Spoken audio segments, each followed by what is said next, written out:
Death at Bishop's Keep. Chapter 26. It's worse than wicked, my dear. It's vulgar. Punch. Charles was fully soaked by the time he retrieved Bradford's horse from Taylor's livery stable, but the rain stopped as he rode back to Marsden Manor, his portfolio under his arm. He was able to contemplate the outcome of the morning's inquiry in the pale light of an afternoon sun, as he rode on the trees that scattered raindrops with every breeze. But there was regrettably little to contemplate. His efforts on Queen Street had come to nothing. Well, almost. There was still the matter of Frank's feathers to be looked into, and those of the man in the Inverness. Surely some significance lay in those odd lapel decorations. For the moment he couldn't imagine what it was, and although Charles was resourceful, he had been pulled up short. Hunting a single peacock feather was hard enough. Hunting one peacock feather in a blizzard of peacock feathers was much harder. Still, he was confident, something would come to him. Something did, but not quite in the way that he might have imagined. To Charles' surprise, the Marsden stable yard was crowded. The indoor and outdoor servants were standing in a circle, talking, gesturing excitedly. As he dismounted and turned his horse over to a groom, he saw that everyone was looking at a motor car, a pan levasseur with forward-mounted vertical engine, tiller steering and red parasol canopy, an elegant machine. "Charles!" Eleanor cried breathlessly, running up to him with Patsy right behind her, and, to his surprise and quickly stifled pleasure, Miss Ardley. "Whatever do you think?" Charles regarded the motor car with interest. He had considered buying a similar model the year before, but its engineering problems had deterred him. "I doubt," he said, that you bought this in London. The Honourable Thomas Milbank must have favoured us with a visit." "Indeed he has," Eleanor said. "Have you and Mr. Milbank met?" "Actually, yes," Charles said. "Last autumn, on occasion of his driving this car through Windsor at the speed of 14 miles an hour. 14 miles an hour on the road?" Miss Ardley was aghast. "Indeed," Charles said. "But what about the Red Flag Act?" Eleanor asked. "Did the police not arrest him?" No, blast it," drawled a lazy voice. They were joined by a tall, thin young man in khaki-coloured twill dustcoat, leather helmet and goggles and leather gloves. Bradford Marsden accompanied him. "Hello, Tommy," Charles said cordially. "Hello, Charlie," the young man said. They shook hands. "They did not arrest you, Mr. Milbank?" Patsy's tone and glance were openly admiring, and Charles wondered if he might be about to experience a reprieve from the matrimonial sword Lord Marsden and her daughter were holding over his head. Milbank took off his helmet and gloves. "They were meant to, but I'm afraid the Pater's connections discouraged them." "Which is not to say," Charles said to Patsy, "that Mr. Milbank's action was anything but heroic. Quite the contrary. He deliberately flouted the law. Mr. Milbank's father," Bradford explained to Miss Ardley, "is Lord Howard Milbank. He is influential in Whitehall circles. The police were understandably reluctant to collar his son and haul him off to jail like a common criminal, even though he volunteered." Miss Ardley looked confused. "I'm afraid I don't understand any of this. What did you do wrong, Mr. Milbank, and why should you have wanted to be arrested?"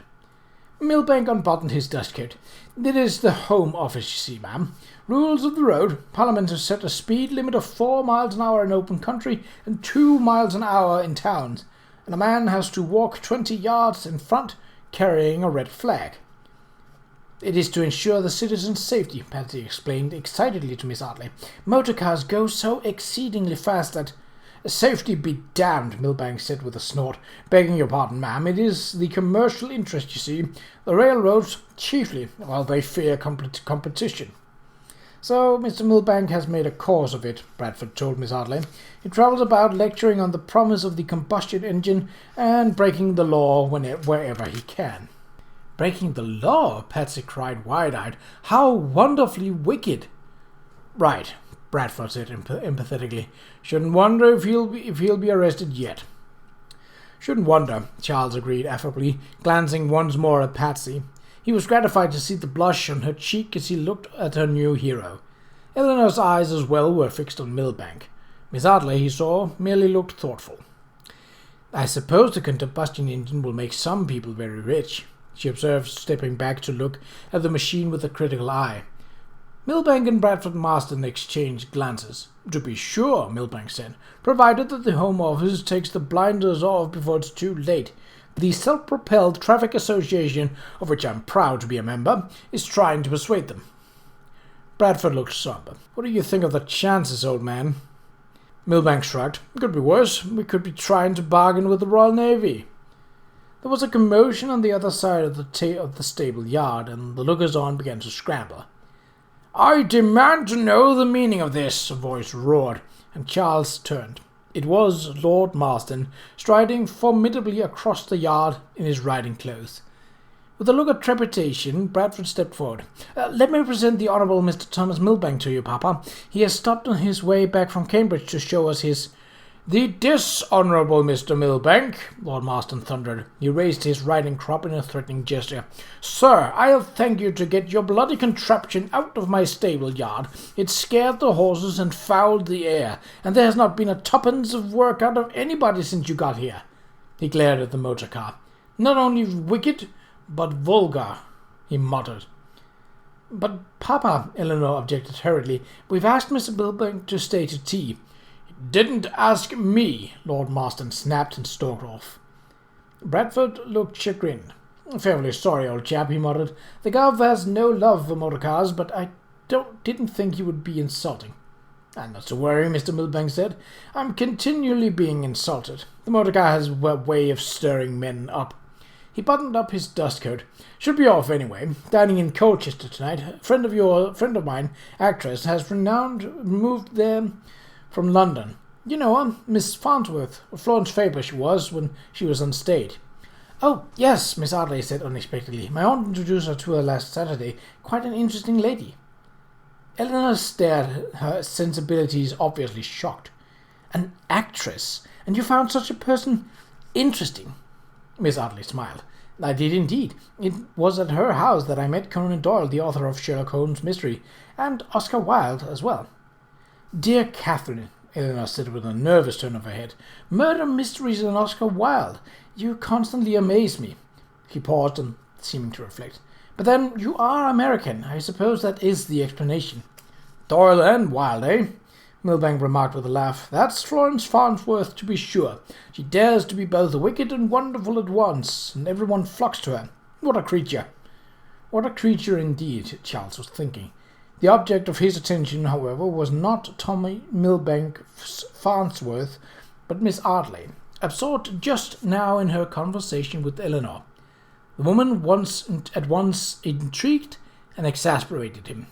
Stumbling onto the dig as if by accident, pretending that she had chanced into the railway station in search of a timetable, intruding upon his investigation of Prodger, finding that fragment of feather, blasted, that woman was ubiquitous.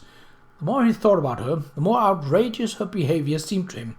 It was a wonder he had been able to get to Queen Street and back without her turning up. While the women talked, Bradford pulled Milbank aside. I wonder, Milbank, he said, lowering his voice, if I might drive into Colchester with you. I have some questions about motor cars, in particular about Mr. Harry Landers. He has acquired a number of patent licenses and is planning to float a new company, which he calls the British Motor Car Syndicate. Are you acquainted with him? Charles turned his attention from Miss Ardley to Bradford. Harry Landers. If his friend was involved with that charlatan, no wonder he had been worried of late. Anything Landers turned his hand to be likely to prove a confidence game. Milbank jerked on his helmet. To be sure I know Landers, he said. Wish I didn't either, he added.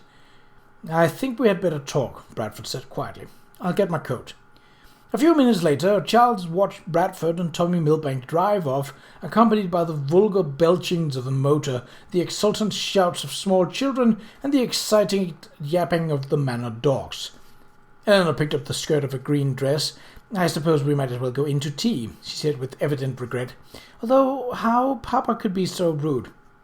Yes, he was rude, wasn't he? Patsy said, frowning. I can't think why. She shook her golden curls, clearly nettled. Mr. Milbank is such a handsome gentleman. A veiled glance at Charles suggested that her remark was intended to inspire jealousy. Charles responded with a quick smile. "Handsome and rich," he said agreeably. "The Milbanks, of course, hold quite a prominent role in society." Patsy lapsed into a thoughtful silence. As they turned toward the manor house, Miss Ardley adroitly allowed the sisters to move ahead and fell in step with Charles. Although he was perfectly disposed to be irritated with this forward behavior, which so nearly resembled her brash intrusions of the past few days, he could not help noticing that the pale gold of her wool costume, reminiscent of champagne, was striking against her mahogany hair. And if he had not been distracted by the odd compound of irritation and admiration that swirled like an alchemist's brew inside of him, he might have been prepared for the observation that followed her greeting. Instead, it startled him. "I wonder," she remarked, "whether the portfolio under your arm contains the photographs of which we have spoken." Charles clutched his portfolio tighter. If he had looked into his feelings at that moment, he might have remarked that he was holding on to it exactly as a drowning man holds on to a life preserver. But he did not. "As a matter of fact, it does," he said stiffly, "but I do not think it is especially prudent to." "You promised to show them to me," Miss Ardley reminded him. Her sidewise glance seemed oddly merry, as if she were making fun of him. "You think my interest wicked or vulgar?" "Neither," he frowned. Actually, he found her interest both disconcerting and stimulating, but he could hardly tell her that. He settled for a caution that, even to his ears, sounded remarkably like something Sir Archibald or Lady Henrietta might say. "They are, after all, the photographs of a dead man." "To be sure," she said. She turned her head. "Please do not think me callous if I say that the man's condition, while piteous, will not distress me, Sir Charles, and I hardly think that at this point it can distress him." In spite of himself, Charles almost smiled. "Of course," she added gravely, "if showing the photo to me would offend your sensibilities." Charles opened his portfolio and pulled out a photograph of the dead man, stretched out on his back, hands resting on his midriff, and another of the wheel tracks. Miss Ardley paused on the path and held the photograph in one gloved hand. A flicker of guarded recognition crossed her face. The corners of her lips tightened imperceptibly. She glanced up. "Have the police progressed in their inquiries?" "Frankly, no," Charles confessed. "You know as much as do the police. The only physical clues are those we discovered in Prodger's chase, a peacock feather and a fingerprint. I doubt that even Doyle's indigenous Holmes would make much of either." "Indeed," she said in an easy tone, brushing back a lock of rich auburn hair that escaped across her cheek. But she was still studying the photograph as if memorizing it. "The local police," he said, watching her closely, "appear to have reached the limit of their resources. Unfortunately, Inspector Wainwright refuses to call in the yard.